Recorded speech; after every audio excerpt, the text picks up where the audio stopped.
in the art project that we're going to do today, connected to this week's Torah portion, we're going to do a project connected to camels, or in Hebrew, gamal. Camels, or gmalim, make frequent appearances in the Torah stories because, of course, all of the Torah stories, almost all of the Torah stories, take place in Eretz Yisrael, in the land of Israel, which is a desert.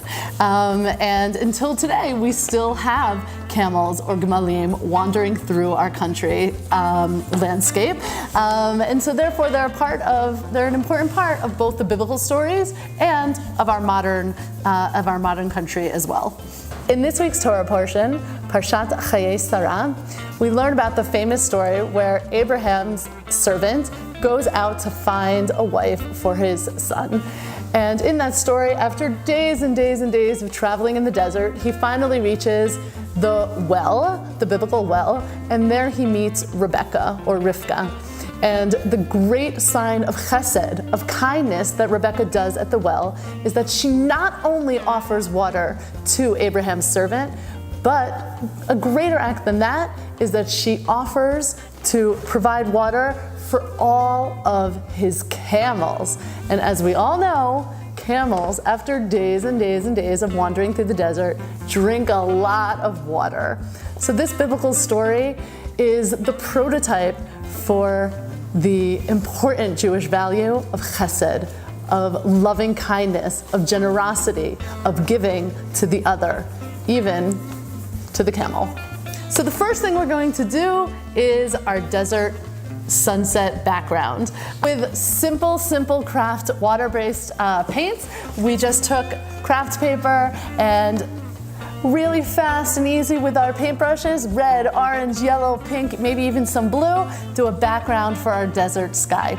If you're using basic paints, it'll just take a few minutes to dry. Once those are set aside, we can start working on our camels.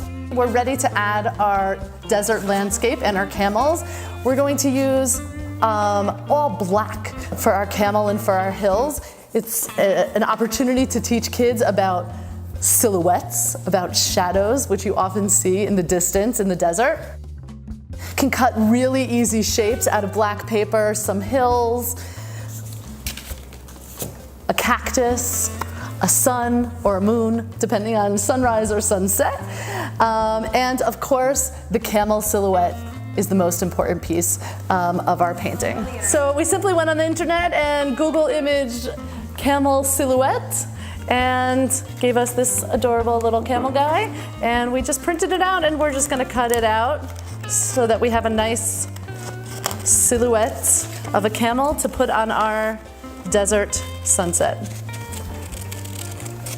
It's a little tricky to cut out because of all those humps and bumps. But you could either have, depending on their ages, you can have the kids do it themselves, or you can do it for them in advance. In countries and cultures throughout the world, camels are decorated and celebrated and dressed in jewelry and costumes, which make a really colorful, exciting project for kids. Cutout, we'll use a little piece of felt for the blanket. We have pom-poms if you want, because sometimes also they're decorated. Have you ever seen, right, Avital, you know they're decorated over here. I'm just using a glue stick to glue down our black silhouettes of mountains or hills, sun and a moon. You can add a cactus. Shabbat Shalom from us and our camels.